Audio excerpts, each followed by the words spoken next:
você pode estar achando um pouco estranho, né? Que eu tô com essa touca, de pijama. Mas é que essa noite eu dormi aqui na sala pra mim poder ter coragem, disciplina, pra eu poder buscar ao Senhor, ler a sua palavra, meditar na madrugada. E eu apareci aqui assim porque eu fiz isso ontem, madrugada de ontem pra hoje, ontem de ontem, né, pra hoje.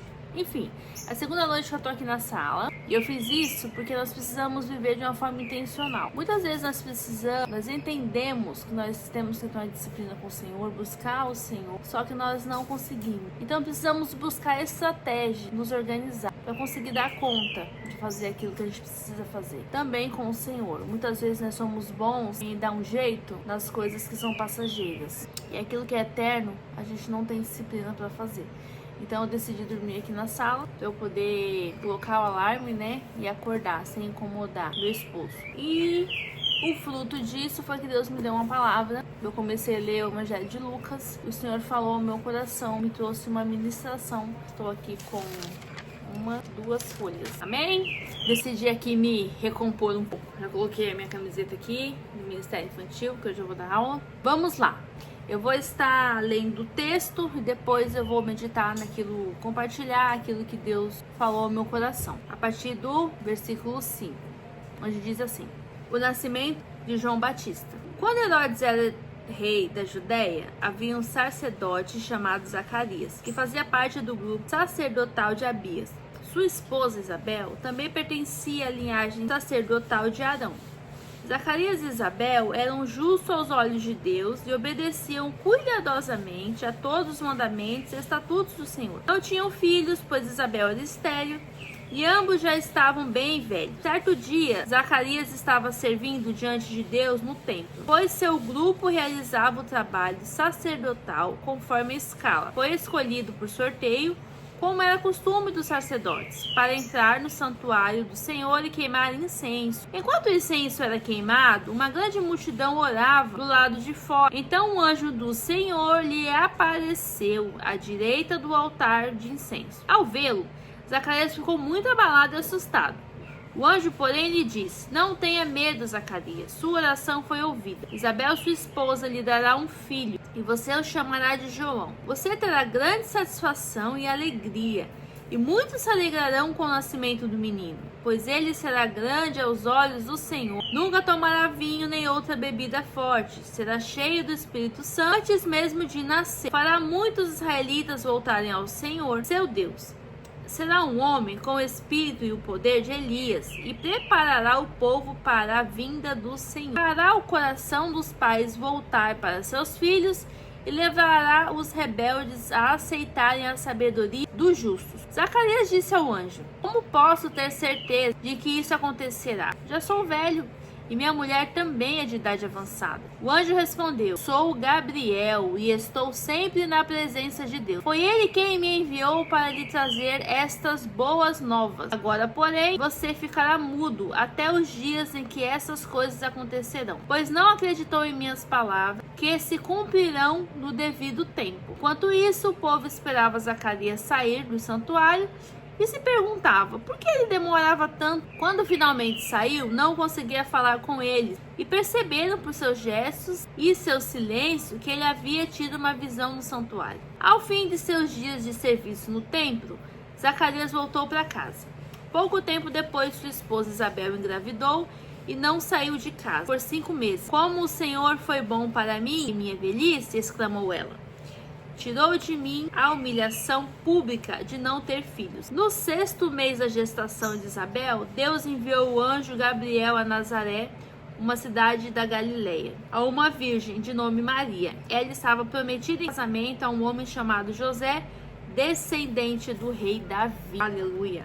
Eu vou compartilhar o que Deus confiou ao meu coração. Diz assim, logo no versículo 6, que para ser justo aos olhos de Deus, o que nós precisamos fazer? Precisamos ser obedientes. Irmão, só vai viver as promessas de Deus quem obedecer. Não adianta você dizer que você ama Deus, que você acredita em Jesus, se você não obedece aquilo que é da sua vontade. É preciso ter obediência. E não só obedecer de qualquer forma, mas obedecer de forma cuidadosa a todos os mandamentos e estatutos de Deus. Isabel era estéril. E hoje você pode estar sem conseguir gerar nenhuma vida. Estéril também.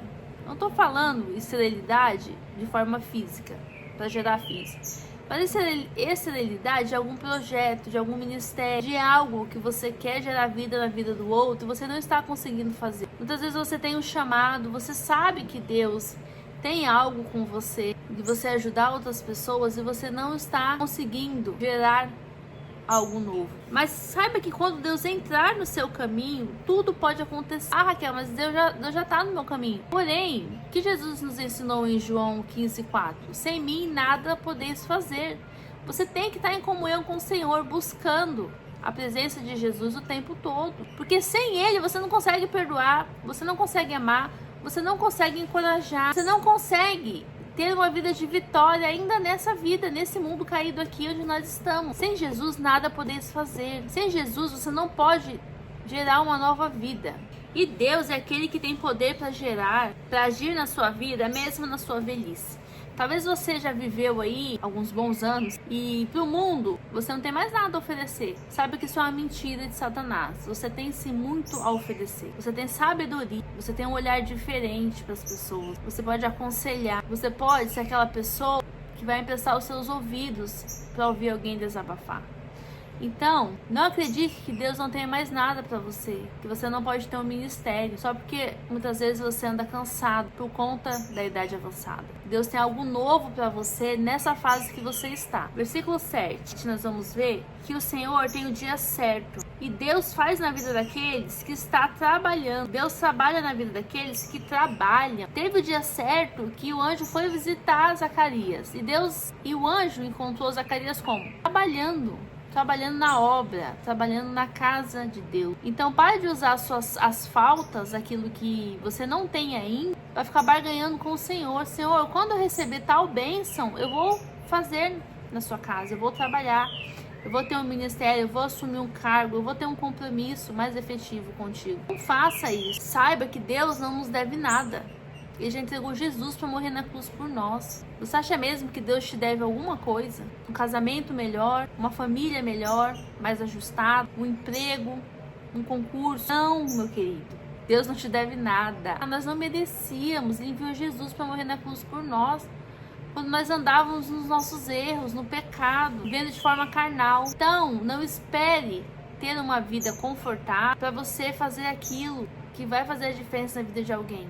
Para você assumir um cargo, ter um ministério. Nós vamos ver que a esterilidade na vida de Isabel não impediu com que Zacarias trabalhasse para o Senhor. Foi o que eu acabei de falar. Versículo 9. Para o anjo aparecer é preciso ter o quê? Incenso queimando, é preciso uma vida de oração. Deus envia o anjo e faz o milagre em ambientes favoráveis, em ambiente de busca. E o milagre que Deus fez na vida de Zacarias abençoou muitas gerações e abençoa até hoje. Porque nosso Deus é um Deus do coletivo. Deus faz as nossas vidas para abençoar no coletivo.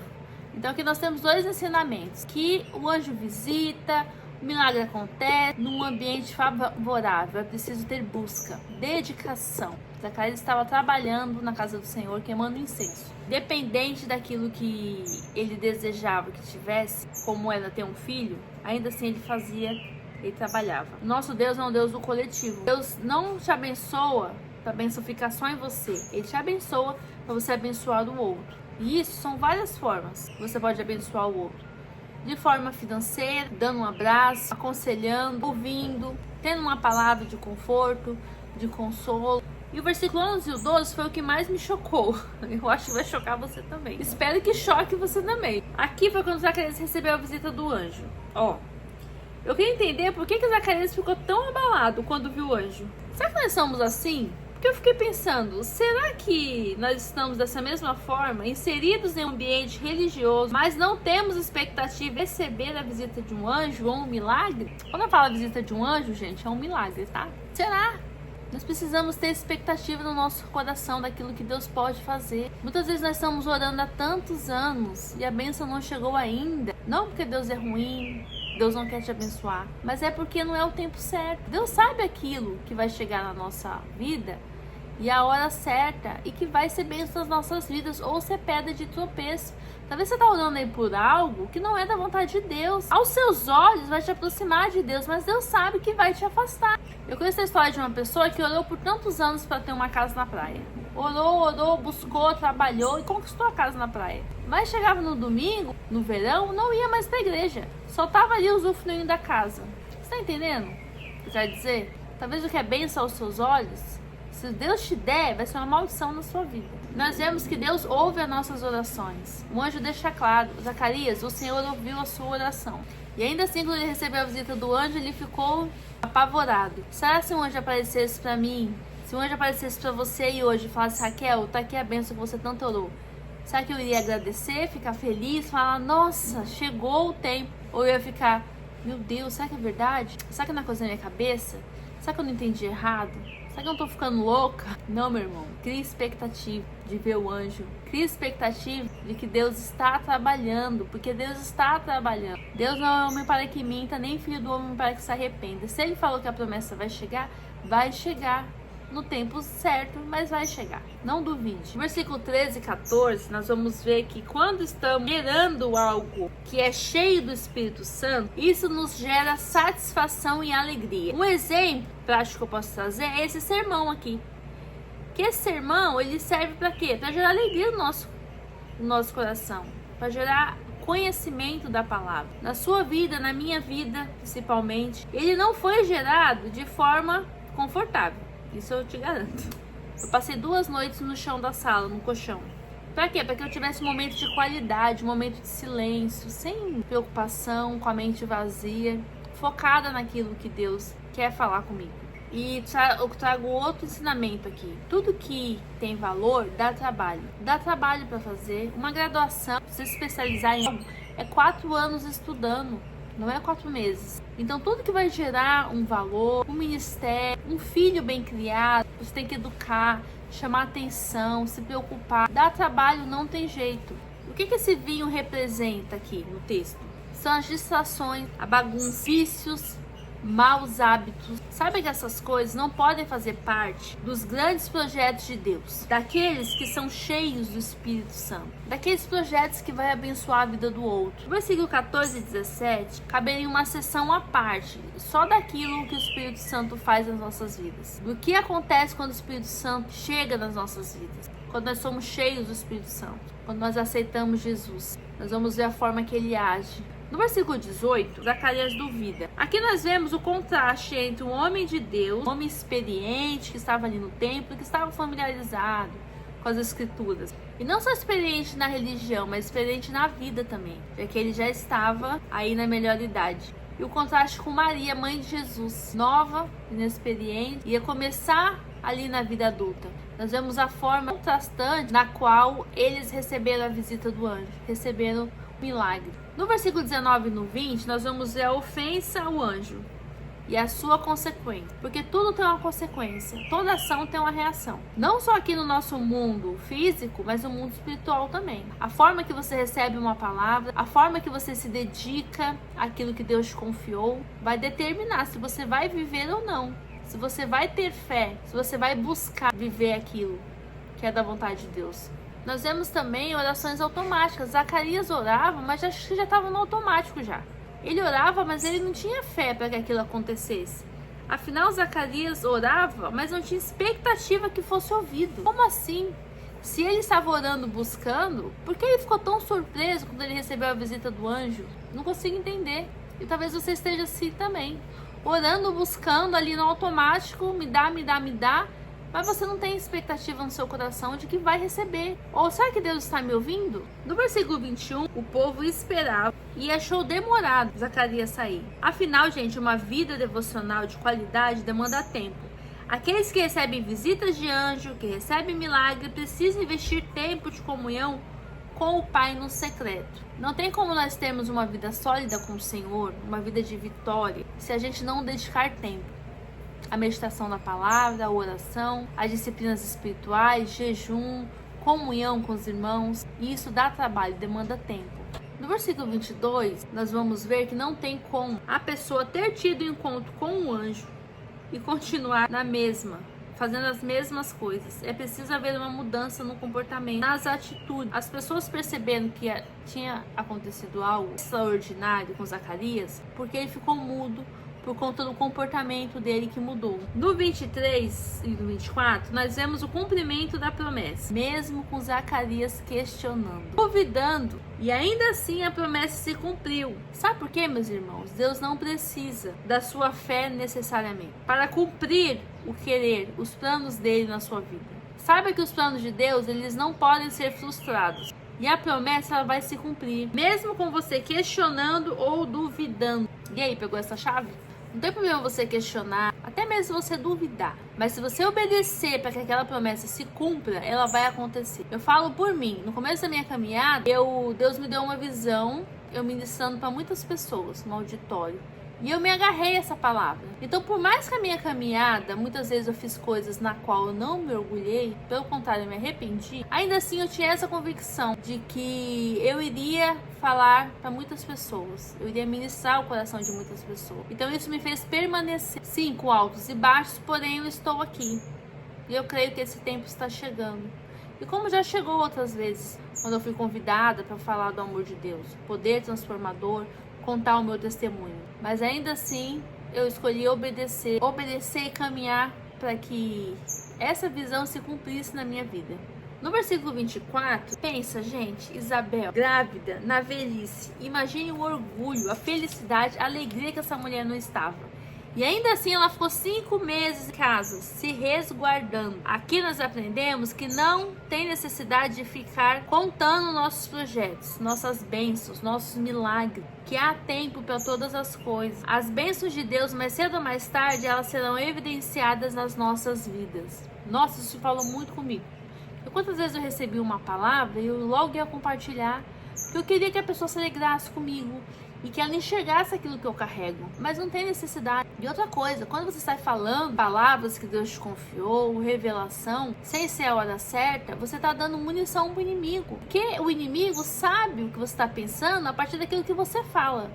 Então, se você fala o que Deus falou com você, ele vai usar muitas vezes de mentira para minar isso no seu coração. Quando você compartilha uma promessa que Deus te deu, não que ele vai impedir que isso aconteça, mas se ele minar no seu coração através de mentiras, você não vai obedecer e viver de uma forma que aquilo aconteça. Você não vai dar condições de que Deus gere aquilo na sua vida. Os planos de Deus vão se frustrar? Não.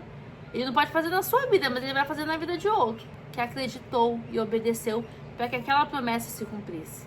Então, boquinha fechada, que nós venhamos aprender com Isabel. No versículo 25, Isabel finaliza o texto agradecendo, reconhecendo a bondade de Deus, dando glória a Deus. Meus queridos, nós precisamos ter um coração grato, porque talvez para você hoje, pode parecer que você não tem nada de extraordinário para agradecer. Parece que o anjo não te visitou, mas saiba que tem muitas pessoas que gostariam de estar no seu lugar, mesmo com as suas lutas, que gostaria de ter a sua família, a sua bicicleta, ter as suas pernas para andar, saúde e por aí vai. Eu creio que deu para você entender. Então agradeça, independente das suas lutas, das suas dificuldades. Saiba que você está sim vivendo um milagre. Eu gosto de pensar que toda vez que eu durmo, eu desligo. Não é assim? A gente dorme, a gente desliga, aí fica por horas ali desligado. Aí pensa que não, acorda. Uau! O sol amanheceu, novo dia, as misericórdias do Senhor se renovam pelas manhãs. Não é lindo? Uma nova chance. Isso é um milagre. Todo dia a gente vive um milagre. Então agradeça, tenha um coração grato. Saiba dar glória a Deus aquilo que você está vivendo. Porque as suas lutas, as suas dificuldades vai te ajudar a ser uma pessoa melhor. E quando você superar elas no Senhor, você vai ter um testemunho. Você vai poder ajudar outras pessoas e vai poder dizer, eu tenho um lugar de fala, eu passei por isso e eu superei, eu venci com Deus. Então você pode vencer também. Então comece a enxergar as suas lutas, as suas dificuldades como algo que vai fazer a diferença na vida do outro. Você vai ter autoridade para ajudar o outro, porque você passou por aquilo. Eu posso ajudar pessoas que sofrem com dependência química porque eu já passei por isso. Eu sei que é possível superar em Deus. Eu sei quais são as lutas, as dores, os pensamentos, os medos, as frustrações. Eu sei. Mas para mim saber, eu precisei passar. Então, busque ressignificar o que você está vivendo, o que você está passando. Como isso vai abençoar o outro? O que eu tenho que aprender com isso que eu estou passando? E não ficar questionando o porquê eu estou passando. Senhor, por quê? E procure entender para quê você está passando por isso. No versículo 26, o anjo ele vai fazer outra visita. Isso nos ensina que o nosso Deus é um Deus do coletivo. Sempre vai ter uma porção de bens, uma função para mim e para você no reino, naquilo que o Senhor está fazendo nesse tempo. A bênção não precisa parar em mim ou em você. Pelo contrário, Deus conta com a nossa unidade. Afinal, nós somos um com o Pai. Eu vejo e fico triste de que nós somos o único exército que guerreia entre si. Ficamos disputando atenção para o ministério A, B ou C. E o que nós deveríamos mesmo estar apontando para Jesus, que é o único que é digno de toda honra, toda glória, todo louvor. Aqui, como nós vemos no texto que eu acabei de refletir, Isabel e Maria, unidas, vivendo o mesmo propósito. Isabel gerando João Batista, aquele que ia abrir e preparar o caminho, e Maria gerando Jesus, o nosso Salvador, unidas no plano de Deus de salvar a humanidade. Ai, que lindo! Obrigada, Senhor. Obrigada, Pai, porque o Senhor me confiou essa palavra e algo assim magnífico. Eu estou muito feliz de estar aqui compartilhando com você. Espero que ela tenha te abençoado, tenha feito você refletir algumas coisas e que gere frutos, mas frutos verdadeiros, não frutos de plástico, de mentira, mas frutos que vai gerar vida na vida de outras pessoas. Amém? Obrigada por ter ficado comigo até agora e até a próxima. Deixa aí nos comentários o que te abençoou, o que falou o seu coração. Um abraço e fica com Deus. Até a próxima. Tchau!